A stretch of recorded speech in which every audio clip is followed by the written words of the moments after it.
우리는 지금 송구영신 예배를 드리고 있습니다. 송구영신이 뭘 의미하죠? 묵은 해를 보내고 새 해를 맞는다, 새 것을 맞는다, 이런 의미죠. 무엇이 옛 것이고 무엇이 새로운 것일까요? 어제 뜨는 태양과 오늘 뜨는 태양이 어제 거는 옛 것이고 오늘 뜨는 태양은 새 것입니까? 새로운 달력을 넘기면 새해가 됩니까?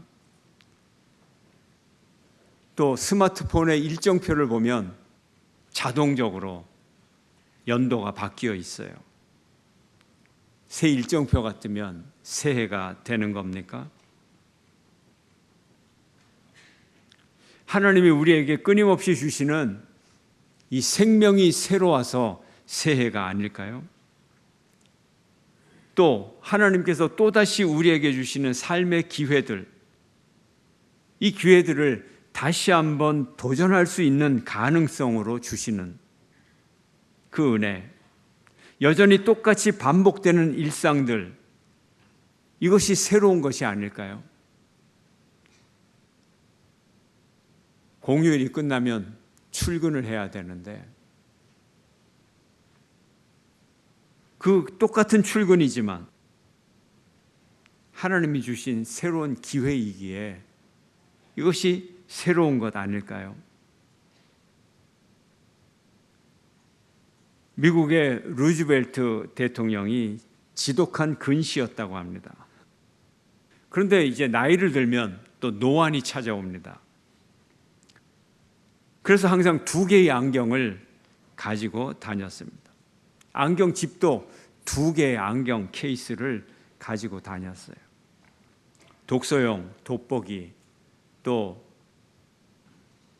멀리 있는 물체를 볼 때 쓰는 또 안경 2개를 가지고 다녔어요. 얼마나 불편합니까? 예. 얼마나 불편해요. 어느 날 루즈벨트가 군중들 앞에서 연설을 하고 있는데 총소리가 땅 들렸어요. 누군가가 루즈벨트를 향해서 총을 쏘았는데 그것이 정통으로 가슴에 정통으로 제대로 맞았어요. 슈렌크라는 청년이 루즈벨트를 암살하려고 총을 저격을 한 겁니다. 루즈벨트가 쓰러졌어요. 그런데 곧 일어났습니다. 알고 보니 가슴에 꽂아 나왔던 이 강철, 이 안경 케이스에 총알이 거기에 맞고 튀어나간 거예요.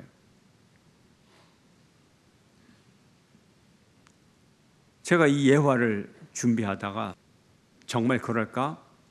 맞아요. 예. 제가 고등학교 때 안경집이 진짜 그때는 다 철로 되고 얼마나 강했는지 몰라요. 제가 안경집을 떨어뜨리고 그 안경집 위에 자동차가 지나갔거든요. 근데 뚜껑을 열어보니 안경이 안 깨졌어요. 안 깨졌어요. 제 나이 때 안경을 낀 사람들은 다 압니다. 예.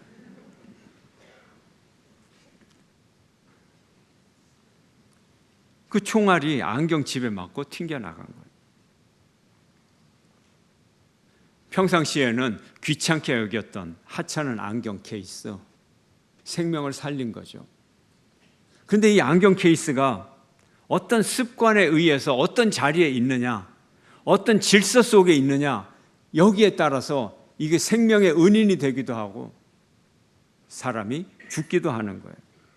사소하고 귀찮은 물건, 이 물건도 그 질서, 그 물건을 사용하는 습관, 거기에 따라 우리의 생명의 은인이 될 수도 있는 것입니다.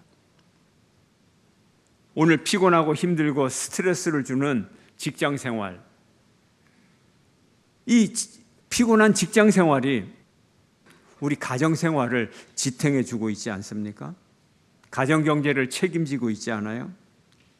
사소하고 작은 일, 때로는 귀찮고 피곤한 일, 힘드는 일, 이것이 내 삶을 지켜주는 것입니다. 시시한 것 속에, 귀찮은 것 속에, 성가신 일 속에 하나님의 은혜가 들어 있습니다.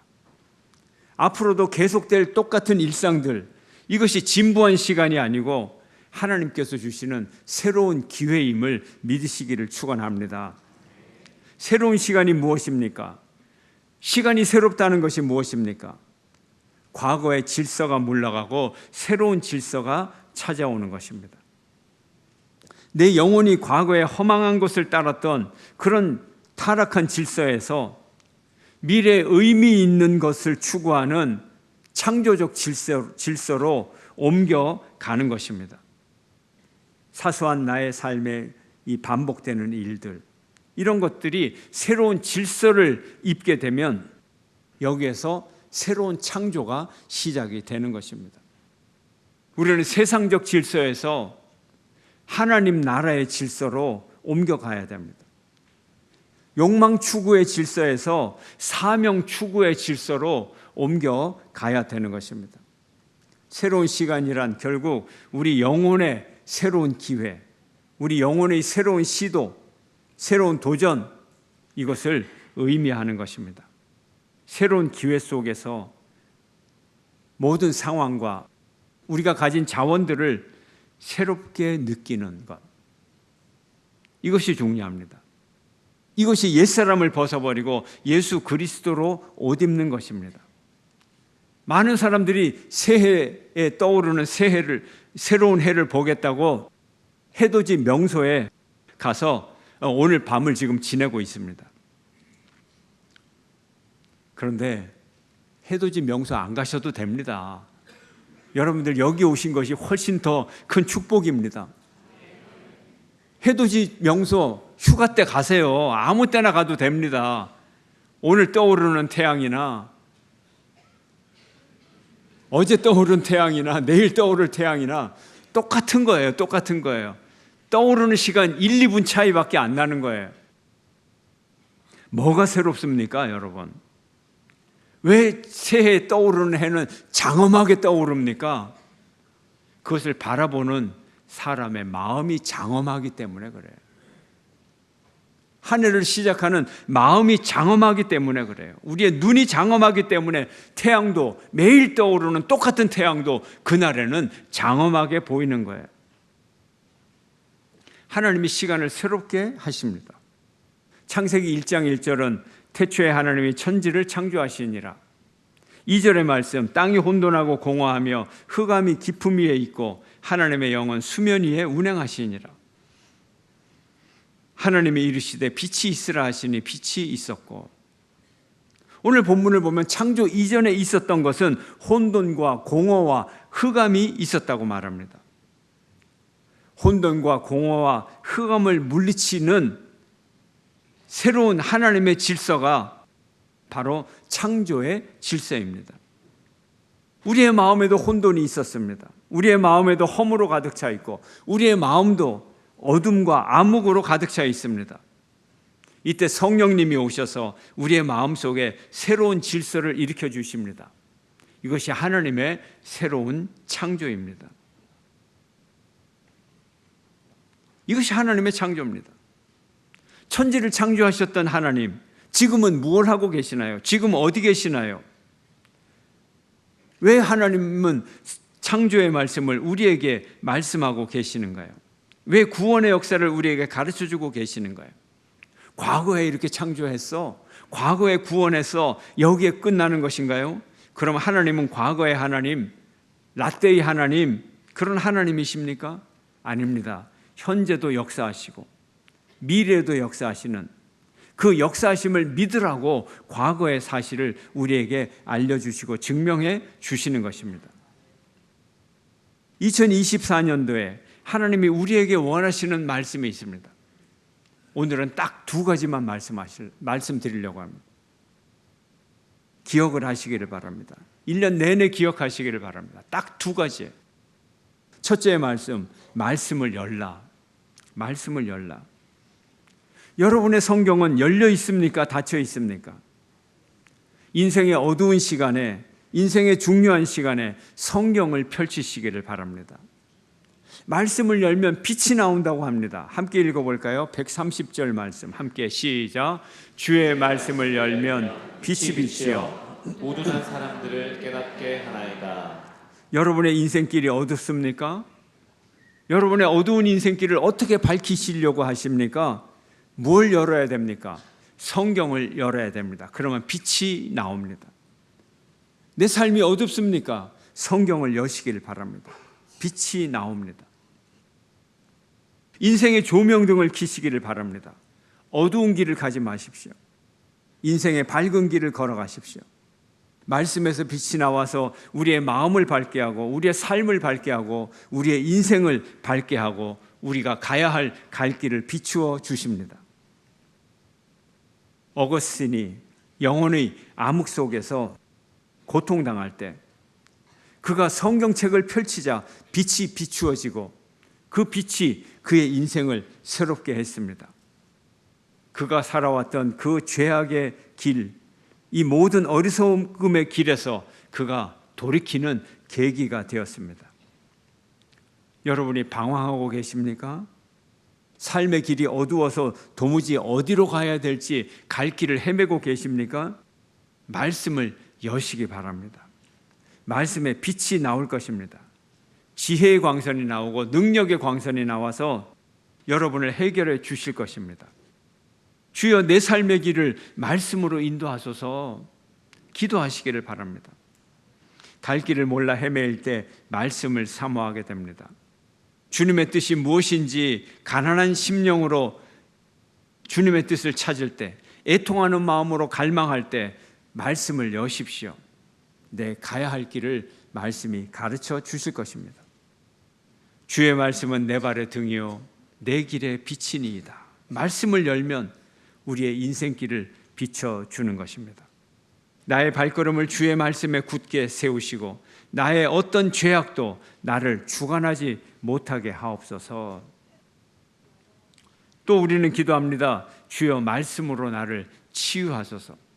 말씀을 열면 빛이 나옵니다. 치유의 레이저가 나와서 온갖 질병을 다 고칩니다. 마음의 질병, 육신의 질병, 삶의 질병, 관계의 질병, 환경의 질병, 모든 질병을 고치는 능력, 말씀으로 나옵니다. 말씀을 여는 여러분 되시기를 축원합니다. 두 번째는 주의 얼굴빛을 바라라. 주의 얼굴빛을 바라라. 오늘 본문에도 주의 얼굴빛을 바라라고 말합니다. 함께 읽어볼까요? 135절 말씀입니다. 시작. 주의 얼굴을 주의 종에게 비추시고 주의 윤례로 나를 가르치소서. 주의 얼굴빛을 내게 비추어 주시옵소서. 주의 얼굴, 하나님의 얼굴, 하나님을 의존하고 하나님께 순종하고 주님을 신뢰하고 나를 도우시는 하나님의 은혜, 인도하시고 인자하신 은혜, 용서의 은혜, 긍휼하심의 은혜, 이것이 하나님의 얼굴입니다. 하나님의 눈동자입니다. 아이가 자라면서 엄마의 눈동자가 얼마나 중요한지 몰라요. 아이를 바라보고 아이의 눈동자를 맞추면 아이가 엄마 얼굴만 바라보면 벌써 눈동자가 달라지잖아요. 아이쿠 우리 아이 이렇게 예뻐. 아이쿠 우리 애는 똥을 싸도 예쁘네. 색깔이 어쩌면 이렇게 노랗고 예쁘고 향기롭네. 이제 우리 아이가 일어설 줄 아는구나. 아이쿠 걸을 줄도 아네. 엄마의 감탄하는 눈동자는 아이의 평생에 힘을 줍니다. 엄마가 쳐다보고 있으면 아이가 안심을 합니다. 보호를 받습니다. 엄마가 주목하는 아이는 건강하게 잘 자랍니다. 얼굴을 마주 보면 표정이 교환이 되고 감정이 교환이 되고 동작이 일치가 되고 서로 정서적으로 연결이 되고 부모와 아이가 상호작용을 합니다. 엄마의 얼굴을 보면서 자기 자신을 알아가고 정체성이 형성이 되고 이것이 엄마의 눈동자입니다. 엄마와 아이의 눈동자를 맞추는 이유가 여기 있습니다. 엄마의 주목을 받는 아이, 자존감이 강해지고 사랑받는 아이가 됩니다. 자기의 감정을 이해하고 표현하는 방법도 배우게 됩니다. 우리가 하나님의 얼굴빛을 구하면 정말 우리의 얼굴빛이 하나님의 자녀가 된 얼굴빛으로 변해갑니다. 주의 사랑을 받은 자, 관심을 받은 자, 하나님과 교제하고 하나님과 대화하고 하나님과 친밀한 관계에서 살아가는 사람은 뭐가 달라도 세상 사람과 다른 거예요. 학교 선생님들은 아이를 보면 알잖아요. 어떤 아이는 너무 예뻐. 그 아이가 어떤 아이인가요? 사랑스러운 가정에서 듬뿍 사랑을 받고 자란 아이들, 친구 관계 잘 가꾸고 지혜롭고 뭐든지 사랑스러운, 근데 말 안 듣고 그러면 부모의 사랑을 못 받은 그런 아이들 모습을 우리 선생들은 다 보고 있어요. 우리 인류는 불행하게도 인류의 조상 아담과 하와는 죄를 짓고 하나님의 얼굴빛을 피하고 어둡고 그늘진 곳으로 도망쳤어요. 하나님의 얼굴을 보지 못하고 숨었어요. 가인은 자기 동생 아벨을 죽이고 하나님의 눈동자를 피해서 멀리 도망을 쳐버렸어요. 우리는 하나님의 눈동자를 구해야 돼요. 하나님의 얼굴빛을 구해야 됩니다. 제 딸아이가 유치원을 다닐 때 제가 당번 맡은 날 유치원에서 딸을 데리고 와서 돌보고 있었습니다. 근데 이 아이가 그날 기분이 좋아서 잘 놀았어요. 노래도 부르고 혼자 춤도 추고 잘 놀았어요. 쳐다보면서 우리 딸 혼자 놀기에 진수로구만. 혼자 잘 노니까 저는 옳다, 잘 됐다. 그 책을 펴놓고서 노트북을 켜고 이 레포트를 쓰기 시작했어요. 아빠 뭐라고 하면 응 건성으로 막 대답을 했어요. 혼자 놀기 진수인데 뭐 후렴구만 제가 넣어준 거예요. 근데 어느 순간에 이 아이가 저한테 딱 오더니 제 턱을 딱 잡고 자기 얼굴 쪽으로 딱 돌리는 거예요. 자기 얼굴 쪽으로 턱을 딱 돌리더니 저를 딱 보고 한마디 합니다. 아빠, 날 봐야지.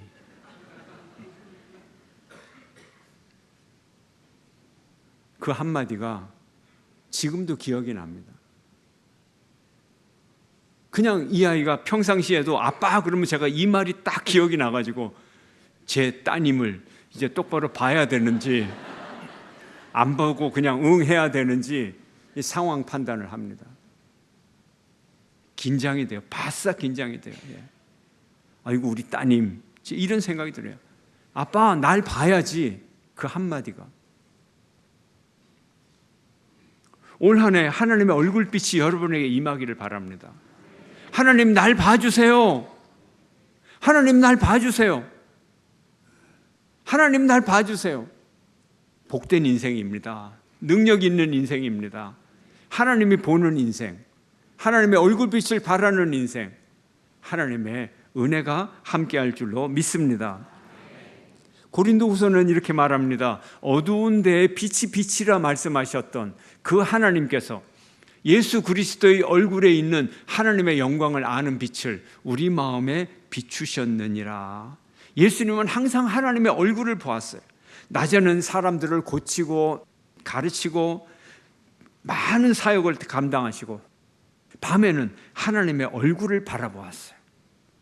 광야에 나가서 하나님의 얼굴을 바라보며 기도를 하셨어요. 그래서 예수님은 하나님의 얼굴을 가졌어요. 예수님이 하나님의 형상이잖아요.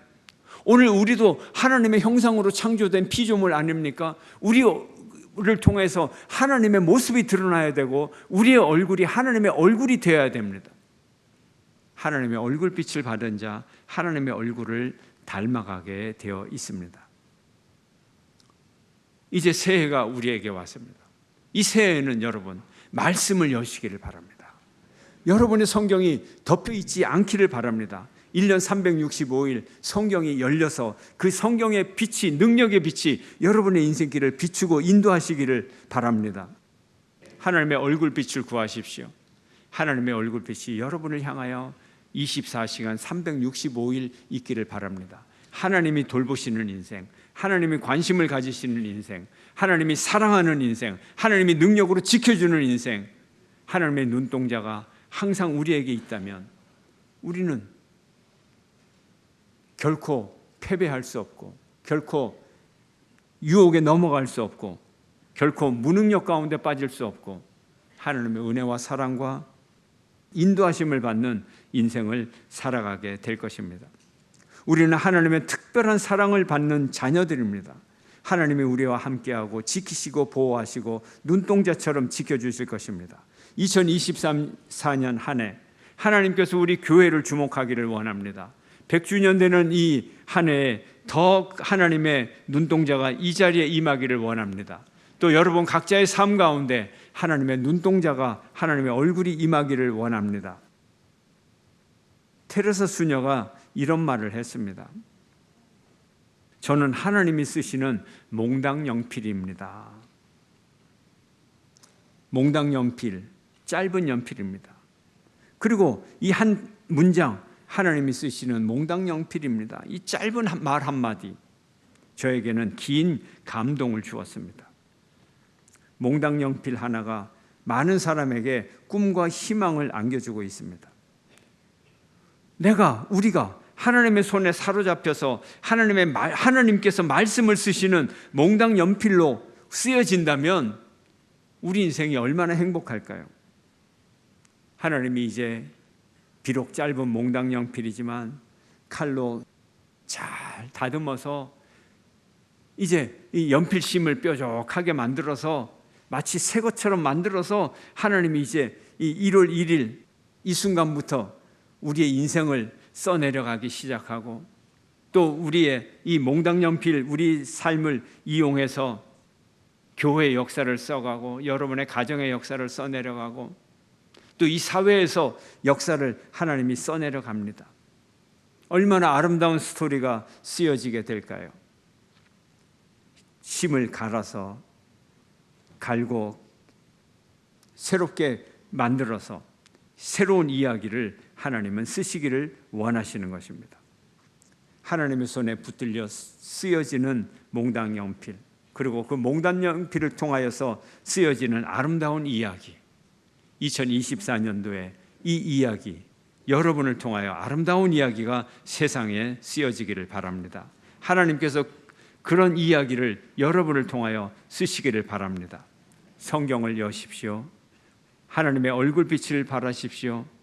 또 이 한 해 동안 우리의 몽당 연필을 잡으시고 멋진 사랑의 이야기를 써내려가는 하나님을 바라보면서 한 해를 살아가는 여러분 모두가 되시기를 주의 이름으로 축원합니다.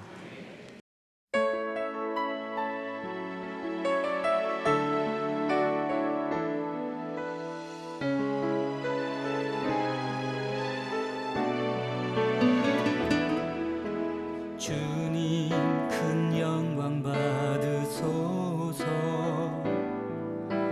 홀로 찬양 받으소서. 모든 이름 위에 뛰어난 그 이름, 온 땅과 하늘이 다 찬양해